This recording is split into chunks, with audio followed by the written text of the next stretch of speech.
A band of rain with some embedded thunderstorm activity quickly moving east through the area right now. Now, west of this line right here, the severe weather risk is over with. Along this line in points east, there's still a very low chance for some severe weather. And I want to stress it's very, very low. Now, right now, you can see how that line is moving down Highway 60, and it's situated right on top of Seymour. Guess who is in Seymour right now? That our very own Matt Hefner, and hopefully we're going to be able to reestablish that connection. And there he is. Well, it looks like you found a dry place to be. Matt, what are the conditions right now? It looks like that band of heavy rainfall is right on top of you currently. Yeah, I think, Jamie, you just enjoy seeing me wet with the backyard barbecues and now making me report out in the rain. I'm in the storm tracker right now, so managing to stay a little bit dry, and we're driving down Highway 60. I can flip it to kind of show you what the storm tracker is seeing at this moment.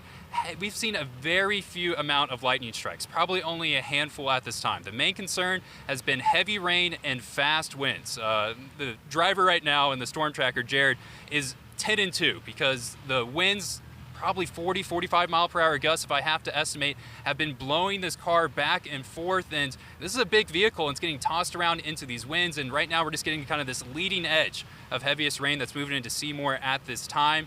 Haven't seen anything of damaging winds, haven't seen any damages at this point. Just the two main concerns, Jamie, of the rain and the fast winds that have been going on along Highway 60. For that report, and we will check back in here over the next hour or so just to see what conditions are looking like as this line of showers and storms continues to push east through the area. Again, Matt is located right here, right underneath this band of heavier rainfall. Not much in the way of lightning associated with it. When you have like strong winds in the atmosphere like we have right now, it's easier, especially where you have some convection, where you have those areas of orange and red where you have some stronger convection, to get those stronger winds down to the surface. So again, Matt, Jared are currently dealing with 40 to 45 mile per hour wind gusts. Those winds are out of the south. So he's on a west-east highway. They're getting hit with those crosswinds. And if you've been driving around today or going into this evening, any of those west-east routes, you're really going to feel the wind on the side of your vehicle. Now, the band of showers, and you can see it very, very clearly right there. It's very narrow, but it is moving very quickly off to the east. At this stage of the game, we're not again seeing very much in the way of lightning. I am watching the wind field very, very closely. There's a lot of wind energy associated with this storm that's moving through right now. The limiting factor is the instability, but there might be just enough where we could see a brief spin up along this line. At this stage of the game, though, I don't see anything that indicates that that is trying to happen, and I have not seen that so far this afternoon or this evening. Lightning strikes after a quick burst of lightning as that cluster of storms was moving across Seymour. The lightning activity has once again died down. Just a few lightning strikes in our area. This is what it looks like. Again, a band of mainly rain with a few lightning strikes, gusty winds moving from west to east through the area. Cold front looks to be located just along Highway 65. And again, for any severe weather potential, you're going to have to look for it right along this band of heavier rainfall and any shower or thunderstorm activity out ahead of it. The current setup looks like this. As I mentioned, lots of wind energy, very little in the way of instability, and it looks like it may be a little bit too little instability to generate severe weather, which is great news.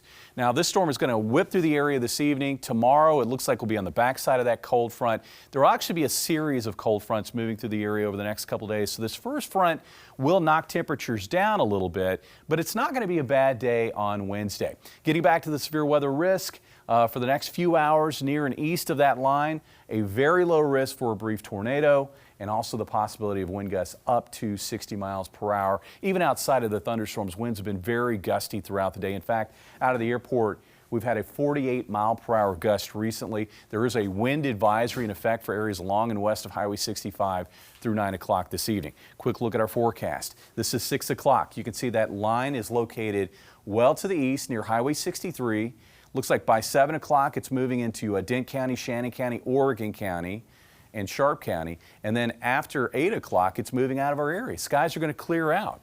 And it looks like we're going to see a beautiful day on Tuesday with sunny skies from start to finish. And it looks like winds, while they may be breezy, are not going to be nearly as strong as they were today. Rainfall from here on out, looks like areas to the east that are still getting wet weather could see 1/4 to maybe as much as 3/4 of an inch. But for most locations, I think it's going to be about 1/2 inch or less. By morning, we're down to 47. We're looking at a high of 65 tomorrow afternoon, down to 37 Wednesday morning with a high of 54. Getting down to 33 Thursday morning with a high of 49. So you can see temperature trends are down throughout the rest of the week. In fact, it looks like we are going to find freezing temperatures Friday morning and again Saturday morning of this coming weekend. Steve? All right, Jamie.